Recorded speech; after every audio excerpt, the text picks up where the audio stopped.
자, 오늘은 반비례 개념에 대해서 배울 건데 반비례가 뭐냐? 그러니까 우리가 과거에 다 배웠던 내용이긴 하지만 어떤 내용인지 한번 살펴볼게. 자, 예를 한번 들어보자. 예를 들어서 사탕이 24개가 있었어. 자, 사탕은 24개로 정해져 있는 거야. 이랬을 때, 자, 학생을 이때 나눠줄 수 있는 학생 수를 X라고 하고, 이때 한 명이 받을 수 있는 한 명의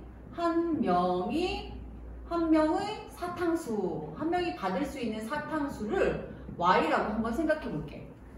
자, 그럼 예를 들어서 자, 학생이 한 명이 사탕 24개를 먹어. 그럼 이렇게 표를 만들 수 있겠지. 자, X와 Y. 학생은 한 명이고 이때 사탕 24개를 먹어. 그럼 한 명이서 전체 다 먹겠지. 그치? 그 다음 학생이 2명이었다고 생각해보자. 2명이야. 그러면 이때 사탕은 몇 개?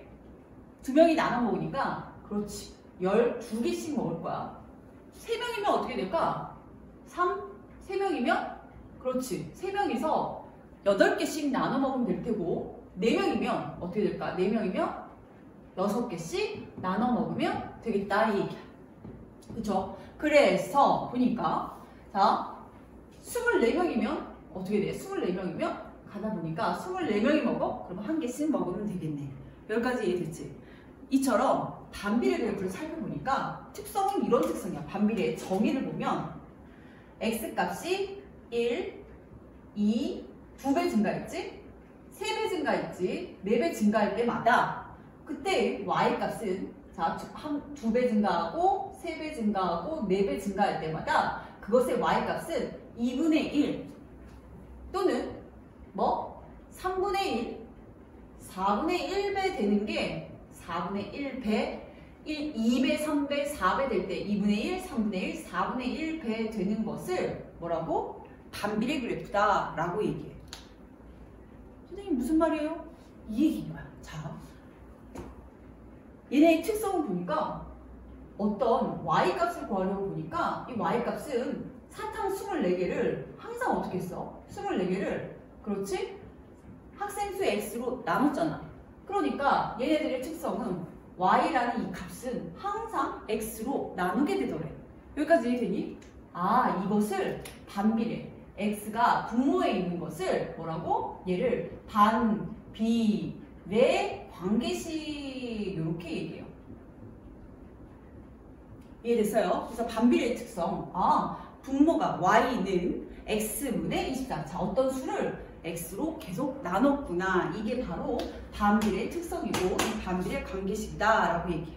됐죠? 그런데 이 특성 중에서 또 하나 특별히 구하기 쉬운 특성이 있어. 자, 보니까 항상 일정하게 X랑 Y를 어째? 곱하면 24. X랑 Y를 곱하면 24. 곱하면 24. 곱하면 24. 이렇게 되더라 이 얘기야. 그래서 자, 뭐라고? 1 곱하기 24가 24로 또는 2 곱하기 12가 24로 일정하잖아. 그래서 얘가 일정하다라고 하여 이것 또한 반비례, 비례상수라고 해서 얘도 상수라고 얘기해. 상수.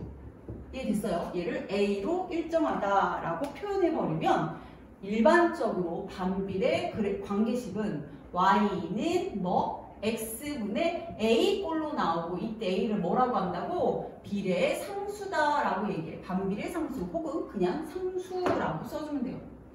상수. 그런데 얘는 어떻게 된다고? X랑 Y 값을 곱하면 항상 일정하게 A 값이 일정하게 나오더라. 이렇게. 여기까지 이해됐죠? 자, 그래서 반비례 개념 어떻게 된다? 반비례란 자, 문제를 풀어봤을 때 사탕수 24, 학생수 X 이렇게 나왔을 때 이 관계식이 항상 이 Y값을 구하기 위해선 어떤 일정한 값에서 X를 나눴잖아? 이런 반비례 그래프다 라고 얘기하고 특성은 뭐 어떤 특성이 있느냐? 두수 XY, XY를 다 곱하면 항상 똑같은 24, 똑같은 24로 나오고 얘를 상수라고 하여 관계식은 Y는 X분의 24이다 라고 써주면 돼요. 여기까지 됐어요. 자, 퀴즈 한번 빠르게 내볼게요. 예를 들면 이 넓이가 100인 사각형의 사각형, 직사각형의 가로를 x 또한 세로를 y라고 해볼게. 그럼 이거 어떻게 구하면 되지? y는 세로는 어떻게 구해? 헷갈릴 수 있잖아. 자, 어떻게 구하면 좋느냐? 가로와 세로를 곱해서는 몇이 나와? 100이라는 넓이가 나오고, 이때 y는 관계식을 구하기 위해서는 y는 꼴로 나타내야 되고 x 사라져야 되니까 양변을 x로 나눠버리면 x분의 100입니다. 그리하여 얘를 바로 반비례다라고 얘기해. 반비례. 그렇죠? 또 하나 예를 들어볼게요. 너희들이 잠깐 스탑하고 멈춰놓고 풀어도 좋아. 자, 뭐가 있냐면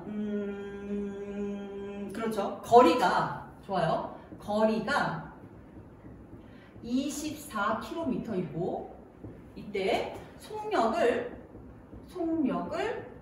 x라고 하면 시간 y를 구하라. 시간 y는 하고 나오는 거야. 그럼 시간은 어떻게 구하지? 우리가 시간은 속력분의 거리. 그래서 x분의 24 이렇게 나오겠지. 왜? 속력분의 거리. 배웠잖아. 거속시 할 때. 그리하여 얘도 반비례 관계식이 된다. 반비례 이렇게 해서 정리해 두시면 좋겠어요. 빠르게 필기하세요. 딱 스탑 시켜놓고 빠르게 필기하세요. 빨리 스탑 시켜. 좋아.